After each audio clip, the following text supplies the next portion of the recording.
What is speed of light? Speed of light के बारे में आपने अपनी बुक में भी पढ़ा पढ़ा होगा और आपने इसके ऊपर काफ़ी डिस्कशन सुनी होगी, ठीक है, अपने टीचर से भी। लेकिन आज हम जो इसके बारे में डिस्कशन कर रहे हैं उसको थोड़ा-सा इसकी ब्रेकडाउन कर रहे हैं, इसको थोड़ा-सा ईज़ करने के बारे में ट्राई करेंगे, ठीक है। अच्छा, स्पीड ऑफ साउंड जो है वो हमारे पास in the form of wave movement करता है, ठीक है। In the form of wave ये प्रोपेगेशन करता है एक जगह से दूसरी जगह जाने के लिए, ठीक है।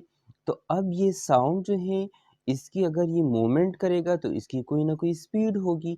अब ये स्पीड जो है, स्पीड पहले हम जानेंगे, थोड़ा-सा रिवाइज़ करेंगे अपने मैकेनिक्स के जो कॉन्सेप्ट्स है उसको थोड़े से रिवाइज़ करेंगे और देखेंगे कि what does the speed mean. तो स्पीड के बारे में थोड़ा-सा जानने के लिए अ, अगर आपको याद हो, उधर हमने मैकेनिक्स में स्पीड को डिफाइन किया था। हमने कहा था कि हमारे पास अगर अगर हमारे पास डिस्टेंस कवर हो जाए, ठीक है, डिस्टेंस कवर हो जाए किस में?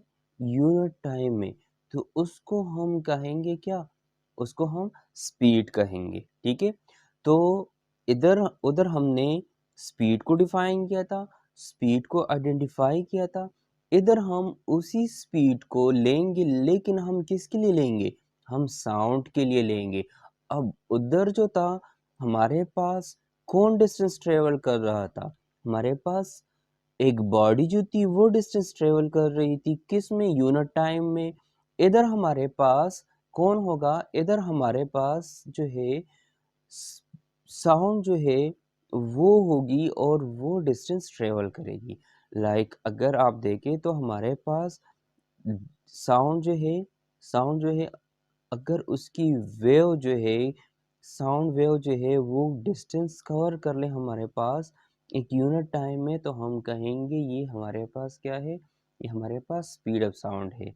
लाइक अगर आप देखें तो v is equal to distance travelled by home, distance travelled by sound wave ने डिस्टेंस ट्रेवल किया किस में? यूनिट टाइम में। तो इसको हम कहेंगे v is equal to S by T. ये हमारे पास स्पीड ऑफ साउंड आ गया, ठीक है। ये इसकी डिफिनीशन है, स्पीड ऑफ साउंड की डिफिनीशन ये है। अब जो हमारे पास साउंड वेव्स है ना, साउंड वेव्स हमारे पास टाइप ऑफ वेव जो है वो है मैकेनिकल वेव्स, ठीक है। साउंड वेव्स हमारे पास मैकेनिकल वेव्स है। मैकेनिकल वेव्स का क्या मतलब है? मैकेनिकल वेव्स हमारे पास वो वेव्स होती है जो कि वो वैक्यूम से में ट्रांसमिट नहीं होती, वो वैक्यूम में मूव नहीं कर पाती, वैक्यूम में वो ट्रांसमिट नहीं होती। वो एनर्जी जो है, वेव का क्या काम है? वेव हमारे पास क्या है? एनर्जी एक जगह से दूसरी जगह ट्रांसमिट करती है। अगर वो साउंड वेव्स है तो भी हमारे पास एनर्जी एक जगह से लेकर दूसरी जगह लेके जाती है। अगर वो लाइट वेव्स है तो भी हमारे पास एनर्जी एक जगह से दूसरी जगह लेके जाती है। तो मैकेनिकल वेव्स जो होती है वो हमारे पास वो वेव्स होती है जो कि वो अनेबल होती है कि वो एनर्जी ट्रांसमिट कर ले किससे? वैक्यूम से। वैक्यूम से वो एनर्जी ट्रांसमिट नहीं कर सकता, ठीक है। दूसरे हमारे पास दूसरे हमारे पास क्या है? हमारे पास वेव्स है जो कि यही हमारे पास एक अच्छा, इसके अलावा जो हमारे पास वेव्स है ना, साउंड वेव्स जो है वो हमारे पास कंप्रेशनल वेव्स है। मीन्स हमारे पास वो लॉन्गिट्यूडनल वेव्स है। अब लॉन्गिट्यूडनल या कंप्रेशनल से हमारा क्या मकसद है? लॉन्गिट्यूडनल या कंप्रेशनल वो वेव्स होते हैं जो हमारे पास जब भी वेव इसकी प्रोपेगेट करती है, फॉर एग्जांपल वेव हमारे पास इस डायरेक्शन में प्रोपेगेशन करती है, तो ये इसी डायरेक्शन में ही, जिस डायरेक्शन में हमारे पास वेव प्रोपेगेट करती है ना, उसी ही डायरेक्शन में ये क्या करती है? ये हमारे पास वाइब्रेट करती है। लाइक अगर इस डायरेक्शन में ये हमारे पास फॉर एग्जांपल ये हमारे पास कोऑर्डिनेट है, ये एक्स एक्सिस है और ये वाई एक्सिस है। तो जो हमारे पास कंप्रेशनल वेव्स होती है वो क्या करती है, देखिए ये वेव मूव हो रही है, ठीक है। तो कंप्रेशनल वेव्स इसी ही, for example wave X direction में मूव मूव कर रही है ना, तो ये भी इसी ही एक्स एक्सिस के डायरेक्शन में ये क्या करती है, ये वाइब्रेट करती है। लाइक अगर ये हमारे पास वन वेव है, ये हमारे पास वन वेव है, ये दूसरी वेव है, ये तीसरी, ये चौथी, पांचवी, छठी, तो हमारे पास वेव मूवमेंट इस तरफ करती है। तो ये जो हमारे पास लेयर ऑफ द एयर है, जो मीडियम हमारे पास है, उसकी ये जो लेयर्स है ना, ये मूवमेंट भी इसी ही डायरेक्शन में, इसी ही डायरेक्शन में ये मूवमेंट किया इसने, फिर इसी डायरेक्शन में रेयरफेक्ट हुई, कंप्रेस हुई, रेयरफेक्ट हुई, ठीक है। इसी ही एक ही डायरेक्शन में ये कंप्रेशन और रेयरफेक्शन हो रही है, ठीक है। तो ये हमारे पास क्या है, ये हमारे पास मैकेनिकल वेव्स है जिसमें लॉन्गिट्यूडिनल वेव्स है, वो यही है, ठीक है। अच्छा, हमारे पास जो साउंड वेव्स है ना, साउंड वेव्स में हमारे पास इधर ये पार्ट जो है, ये पार्ट, ठीक है, ये दो हमारे पास इधर कंप्रेशन हुआ है, ठीक है। वेव्स जो है, वेव्स आपके लेके इधर हमारे पास जो एयर है, एयर के जो हमारे पास मॉलिक्यूल्स है वो बिल्कुल क्लोज आ चुके हैं, कंप्रेस्ड हो चुके हैं इधर इसी जगह पे। और ये जो एरिया है, इधर हमारे पास रेरफेक्शन हुई है, मतलब जो एयर के मॉलिक्यूल्स है वो हमारे पास एक दूसरे से दूर दूर चले गए हैं, दूर दूर चले गए हैं, ठीक है। इधर इसी जगह पे अगर आप एक वेव वेव फॉर एग्जांपल देखना चाहें आप, तो आप इसकी वेव, हमारे पास वेव इस तरह के हिल और वैली बन जाती है ना, वेव हमारे पास ये कंप्लीट वेव है, यहाँ से लेकर यहाँ तक ये हमारे पास एक कंप्लीट वेव है। अब इस एक कंप्लीट वेव को हम इसके साथ फिजिकल ऑब्जर्वेशन के साथ कैसे कंपेयर करेंगे, ये हमारे पास इधर कंप्रेशन हुई है इसी जगह पे, तो ये जो हिल वाला एरिया है ये हमारे पास कंप्रेशन वाला एरिया है, और ये फिर जो वैली आई है, ये जगह, ये हमारे पास इधर ये जो रेयरफेक्शन जहाँ पे हुआ है ना, ये वही जगह है, ठीक है। ये फिर हमारे पास कंप्रेशन फिर से हो जाती है, ये फिर कंप्रेशन, ठीक है। और उसके बाद ये जगह फिर से हमारे पास रेयरफेक्शन हो जाती है, ठीक है। तो इसी तरह हमारे पास साउंड की वेव प्रोपेगेट करती है कि पहले कंप्रेशन, फिर रेयरफेक्शन, फिर कंप्रेशन, फिर रेयरफेक्शन, इस तरीके से वेव फॉरवर्ड डायरेक्शन में मूव करती है, ठीक है। ये हमारे पास स्पीकर्स है, इससे वेव्स आते हैं, वाइब्रेशन हो जाती है, वाइब्रेशन जब आगे आती है तो इधर कंप्रेशन, एयर मॉलिक्यूल एक दूसरे के साथ जुड़ जाते हैं, फिर हमारे पास रिफ्रैक्शन हो जाती है, एयर मॉलिक्यूल दूर दूर हो जाते हैं, फिर कंप्रेशन हो जाती है, इस तरीके से वेव आगे के डायरेक्शन में मूवमेंट करती है। अब आपने देख लिया कि इधर हमारे पास हम मॉलिक्यूल्स, बार बार मैं मॉलिक्यूल्स का नाम ले रहा हूँ, क्यों, क्योंकि साउंड वेव्स अभी थोड़ी देर पहले मैंने आप लोगों को बता दिया कि साउंड वेव्स हमारे पास मैकेनिकल वेव्स है, जो कंप्रेशन वेव्स है, जो कि हमारे पास उसके लिए किस चीज़ की ज़रूरत है, मीडियम की ज़रूरत है इसकी प्रोपिगेशन के लिए, एनर्जी एक जगह से दूसरी जगह ट्रांसफ़र करने के लिए। और ये हमारे पास कंप्लीट एक वेव जो है वो हमने इधर शो किया है। अच्छा, ये जो कंप्रेशन वाला एरिया है, ये हमारे पास हाई प्रेशर वाला एरिया है। प्रेशर कौन सी जगह पे ज़्यादा होती है, जब हमारे पास डेंसिटी ज़्यादा हो जाए, ठीक है। किसी भी जगह पे डेंसिटी ज़्यादा हो जाए, डेंसिटी इंक्रीज़ कर जाए, तो उधर प्रेशर हमारे पास क्या होती है, इंक्रीज़ हो जाती है। इधर मॉलिक्यूल जो है वो इंक्रीज़ हो गए, मॉलिक्यूल्स की प्रेशर इंक्रीज़ हुई, तो ये हाई प्रेशर वाला एरिया हुआ। और ये हमारे पास लो प्रेशर वाला एरिया हुआ, जो वैली है, वो हमारे पास लो प्रेशर वाला एरिया हुआ, जो कि रेयरफेक्शन है, ठीक है। तो ये हमारे पास साउंड वेव्स की कंप्लीट डिस्क्रिप्शन है कि वो किस तरीके से मूव करती है आगे की तरफ। अब हमारे पास मैकेनिकल वेव्स जो होती है ना, मैकेनिकल वेव्स, कोई भी मैकेनिकल वेव्स वो दो चीज़ों पे डिपेंड करती है, डिपेंड्स अपॉन टू थिंग्स। कौन कौन सी, एक हमारे पास डेंसिटी ऑफ द मीडियम है और दूसरा जो है वो इलास्टिसिटी ऑफ द मीडियम है। डेंसिटी ऑफ द मीडियम अभी जो मैंने आप लोगों को बता दिया कि इधर हमारे पास मॉलिक्यूल जो है वो कंप्रेस हो जाते हैं, मॉलिक्यूल्स कंप्रेस हो जाते हैं, तो इधर एक दूसरे के बहुत ज़्यादा करीब आ जाते हैं मॉलिक्यूल। जब मॉलिक्यूल्स बहुत ज़्यादा करीब आते हैं तो उस उधर हमारे पास डेंसिटी ज़्यादा हो जाती है, कंप्रेशन हो जाती है, फिर रेयरफेक्शन हो जाती है। इस तरीके से हम जो कंप्लीट डिस्क्रिप्शन इसकी करेंगे तो इसकी कंप्लीट डिस्क्रिप्शन जो है वो ये है कि हमारे पास mechanical waves density of the medium पे डिपेंड करता है और इसके अलावा इलास्टिसिटी ऑफ द मीडियम पे डिपेंड करता है कि अगर डेंसिटी हमारे पास इंक्रीज हुई तो क्या होगा, स्पीड ऑफ साउंड के साथ क्या हो जाएगा, और अगर इलास्टिसिटी एक मीडियम की ज़्यादा है तो उधर स्पीड ऑफ साउंड के साथ क्या होगा। तो इलास्टिसिटी का क्या रिलेशनशिप है स्पीड ऑफ साउंड के साथ, और हमारे पास डेंसिटी का क्या रिलेशनशिप है स्पीड ऑफ साउंड के साथ। तो इन दोनों की डिपेंडेंसी हमारे लिए मस्ट है अंडरस्टैंड करना।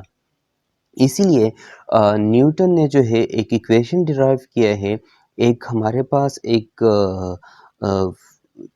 जो एक्सप्रेशन है वो डिराइव किया है साउंड वेव्स के लिए, और वो ये है कि जब भी हमारे पास साउंड वेव्स ट्रेवल करती है तो ये जो है इस इक्वेशन के बेस पे मूव करती है, square root E divided by rho. इधर जो हमारे पास ई है ना, ई, ये शो करती है इलास्टिसिटी ऑफ द मीडियम, और ये जो रो है ये हमारे पास density of the medium show करती है। ठीक है,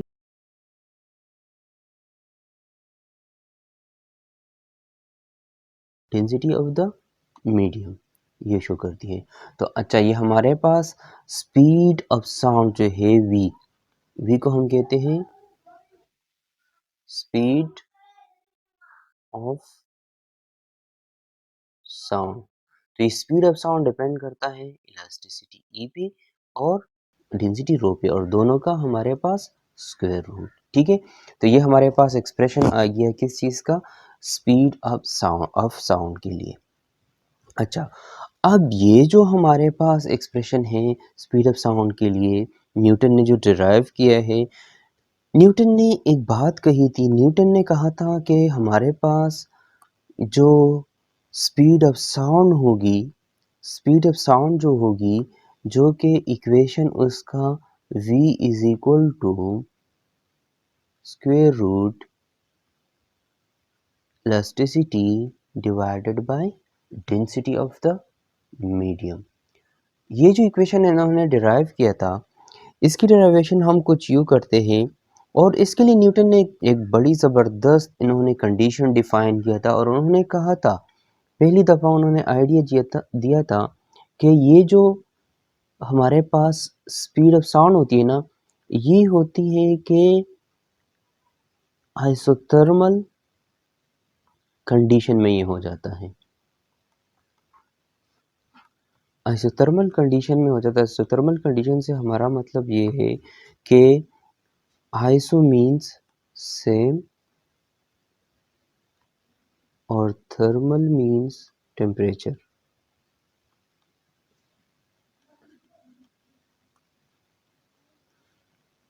तो जब भी हमारे पास एक साउंड वेव जो है, एक साउंड वेव जो है वो ट्रेवल करती है किसी भी मीडियम में, तो उस मीडियम में हमारे पास टेम्परेचर जो है वो सेम रहता है, उसमें कोई भी चेंजेस नहीं आती। अभी थोड़ी देर पहले हमने जो एक्सप्रेशन देखा उसमें हमने कंप्रेशन देखा, ठीक है, हमारे पास कंप्रेशन हो गई थी और रेरफेक्शन हुई थी। तो रेरफेक्शन और कंप्रेशन में हमने देखा कि इधर हमारे पास प्रेशर में इंक्रीज डिक्रीज आ रही थी, डेंसिटी में चेंजेस आ रहे थे, जबकि ड्यूरिंग रेरफेक्शन हमारे पास इधर फिर प्रेशर कम हो जाता था और डेंसिटी भी डिक्रीज हो जाती थी।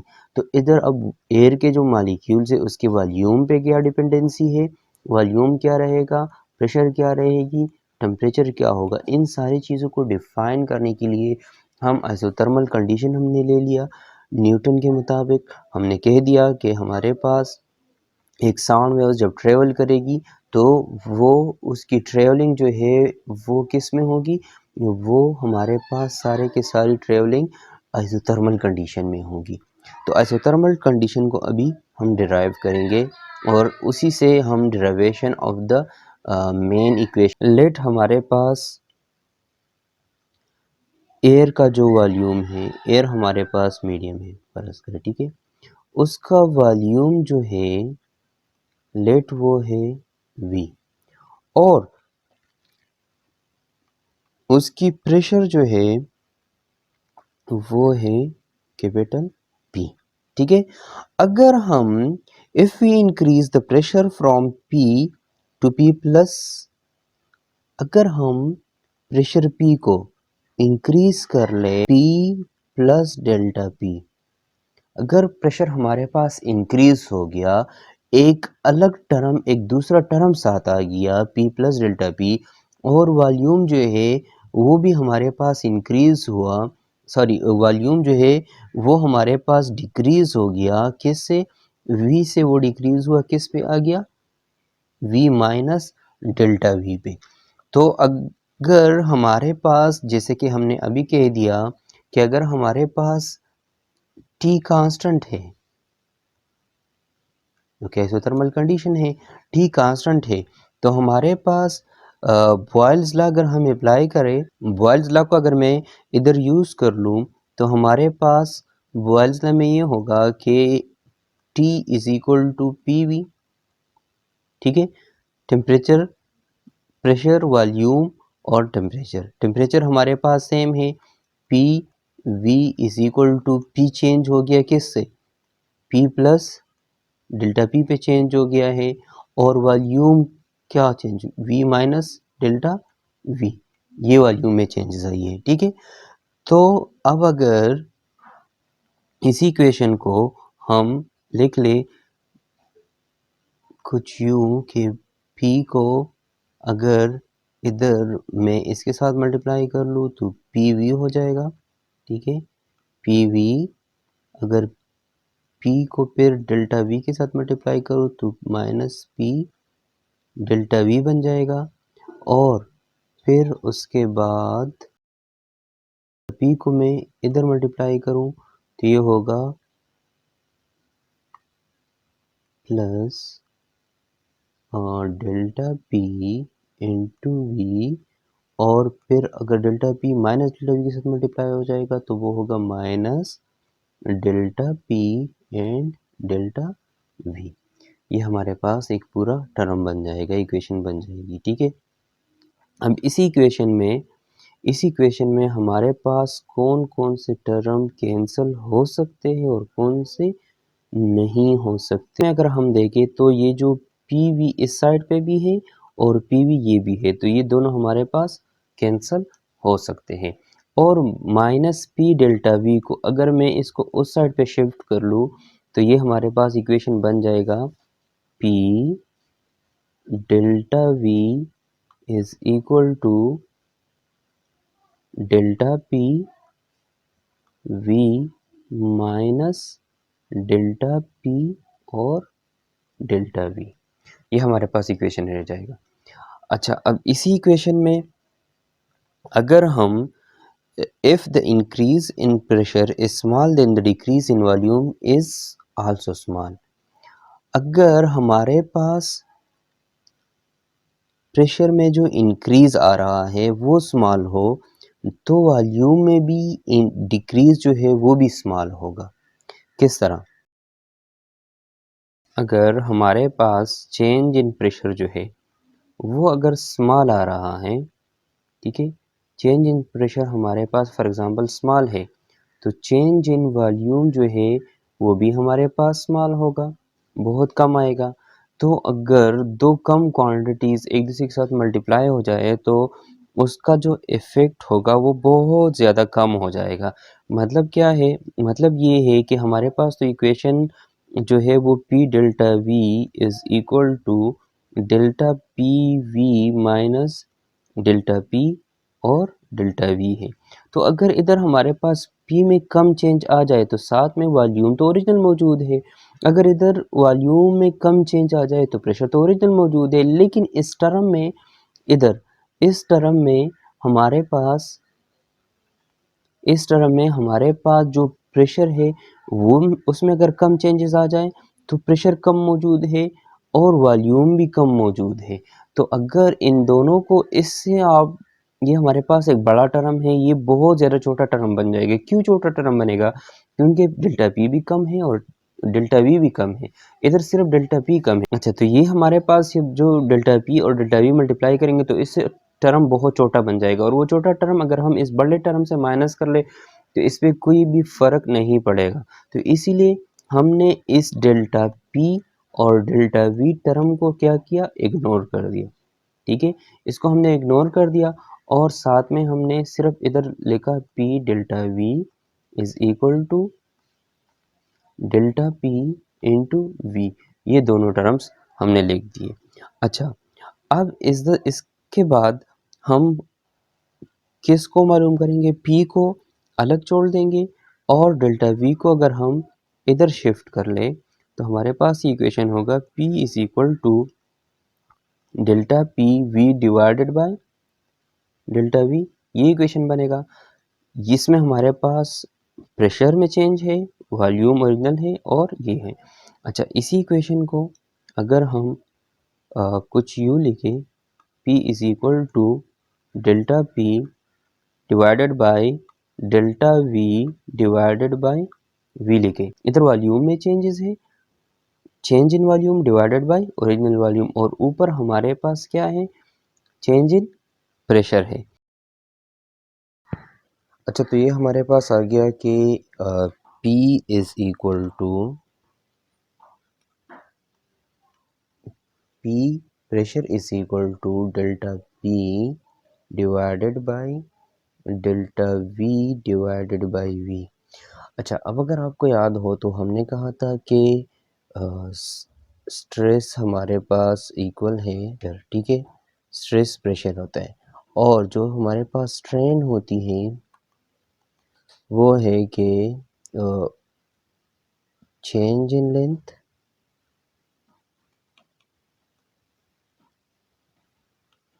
डिवाइडेड बाय ओरिजिनल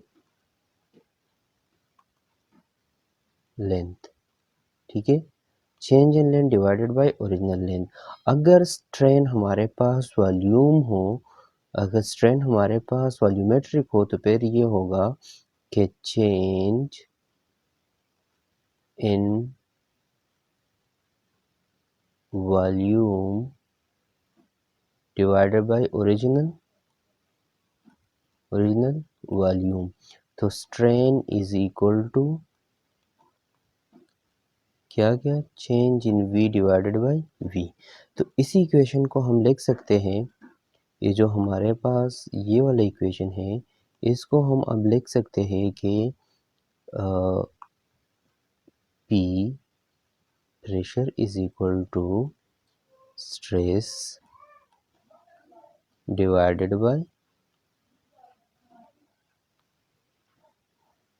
स्ट्रेन, ठीक है।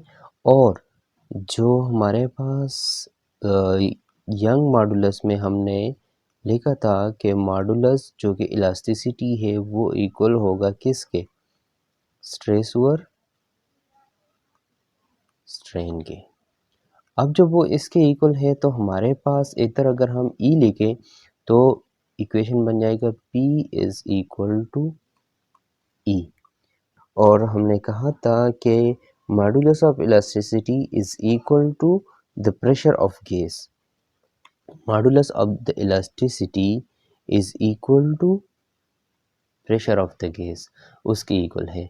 तो अब इसको आप जो हमारे पास मेन इक्वेशन है, मेन इक्वेशन जो हमारे पास है कि V is equal to square root of the modulus divided by modulus of elasticity divided by रो, ये हमारे पास इक्वेशन है, ठीक है, main speed of the sound के लिए।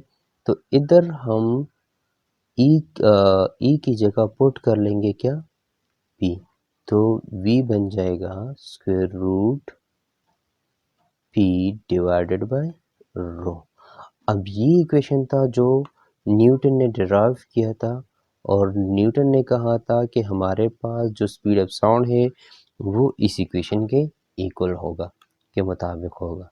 अब अगर हमें पता है कि P जो है प्रेशर वो इक्वल है रो जी एच, रो हमारे पास रो एम है, P is equal to rho M G H divided by rho whole square root.